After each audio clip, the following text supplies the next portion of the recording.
Halo guys, welcome back to Talk ID dengan gue Fili Fidler di sini. Hari ini gue bakal membahas terkait dengan cara melaporkan pelaku pengancaman lewat pesan WhatsApp. Karena banyak banget yang sering nanya ke gue ataupun meminta semacam konsultasi seperti itu terkait dengan pengancaman-pengancaman yang terjadi via sosial media WhatsApp ini. Oleh karena itu, check this out.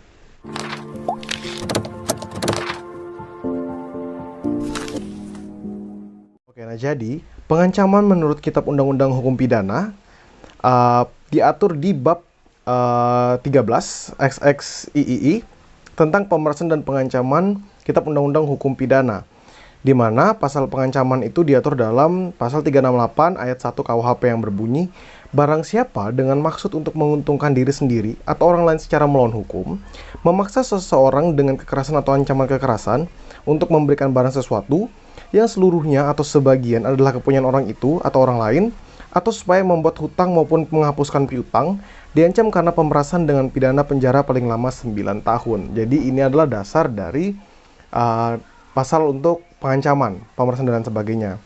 Nah, ini gue gue sadur langsung melalui hukum online. Kalau kalian penasaran apa itu hukum online, kalian bisa cari hukumonline.com di internet, yang dimana hukum online itu membantu memberikan pengetahuan-pengetahuan hukum, dan ya memang lebih sering digunakan oleh mahasiswa hukum ya, dan orang-orang praktisi hukum dibandingkan oleh masyarakat awam. Oleh karena itu, menurut gue itu penting banget untuk kalian baca, dan akan gue lanjutkan lagi.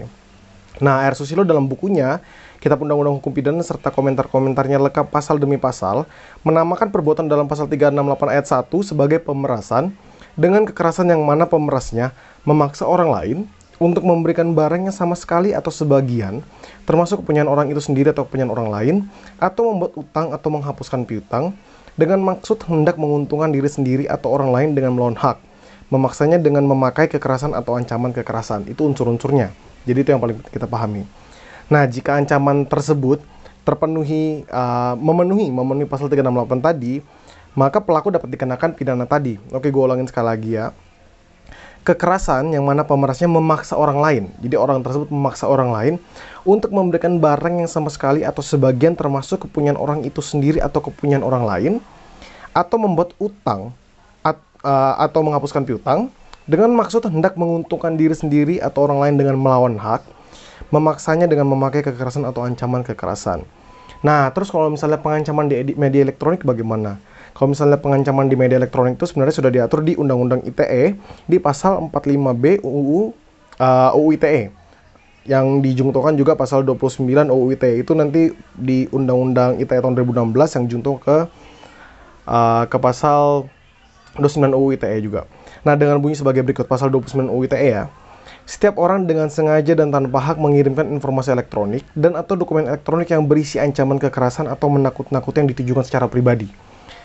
Nanti ini masuk ke pasal 45B UU ITE tahun 2016. Setiap orang yang dengan sengaja dan tanpa hak mengirimkan informasi elektronik dan atau dokumen elektronik yang berisi ancaman kekerasan atau menakut-nakuti yang ditujukan secara pribadi sebagaimana dimaksud dalam pasal 29 dipidana dengan pidana penjara paling lama 4 tahun dan atau denda paling banyak 750 juta rupiah.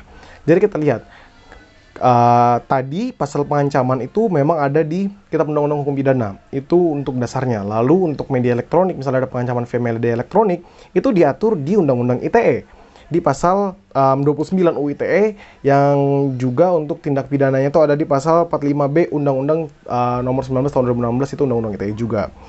Nah, dalam penjelasan pasal 45B UU nomor 19 tahun 2016 dijelaskan bahwa ketentuan dalam pasal ini termasuk juga di dalamnya perundungan di dunia siber, itu atau cyberbullying ya, itu juga termasuk, yang mengandung unsur ancaman kekerasan atau menakut-nakuti dan mengakibatkan kekerasan fisik, psikis, dan atau kerugian material. Nah, kalau misalnya ada tindakan via WhatsApp, misalnya kita di chat via WhatsApp, terus habis itu ada ancaman-ancaman, apakah itu terkualifikasi? Itu terkualifikasi Undang-Undang ITE tadi.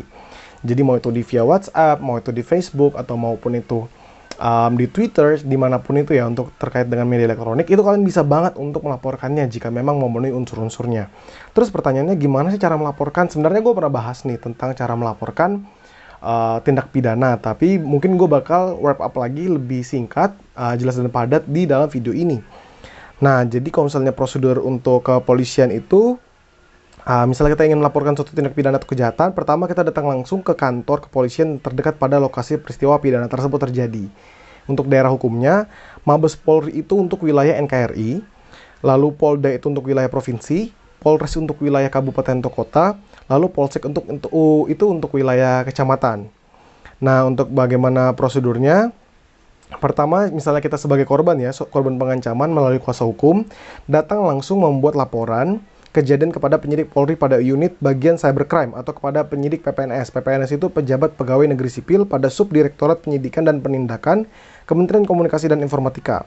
Selanjutnya, penyidik akan melakukan penyelidikan yang dapat dilanjutkan dengan proses penyidikan atas kasus bersangkutan hukum acara pidana dan ketentuan dalam Undang-Undang ITE. Setelah proses penyidikan selesai, maka berkas perkara nanti akan dilimpahkan. Ini seperti biasa aja, dilimpahkan ke pengadilan. Nanti setelah P21, habis itu nanti baru masuk ke ranah pengadilannya. Nah, kalau misalnya alternatif lainnya, misalnya kita tidak mengadu langsung, kita bisa melalui laman aduan konten dan Kementerian Komunikasi dan Informatika Republik Indonesia. Jadi kita harus mendaftarkan diri dulu sebagai pelapor. Oleh karena itu, untuk wrap up seluruhnya ini, pertama kita ketahui bahwa memang pasal pengancaman ada di dalam KUHP. Lalu untuk di Undang-Undang ITE juga diatur terkait dengan pengancaman via informasi elektronik maupun dokumen elektronik. Sehingga kalau kita diancam baik itu di sosial media, WhatsApp, Facebook, Twitter, Instagram misalnya seperti itu, baik itu pengancaman secara langsung, suatu kekerasan verbal abuse, atau memang dia berusaha untuk membuli kita, itu bisa banget untuk kita laporkan. Begitu.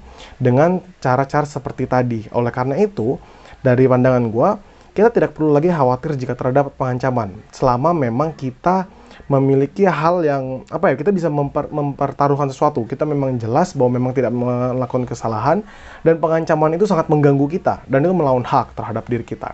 Oleh karena itu, kalau kalian punya permasalahan yang sama, coba kalian komentar di bawah, siapa tahu gue bisa bantu, kita bisa sharing, kita bisa ngobrol-ngobrol, lalu bisa dikonsultasikan, agar bisa menyelesaikan permasalahan dengan baik. Oleh karena itu, salam demokrasi.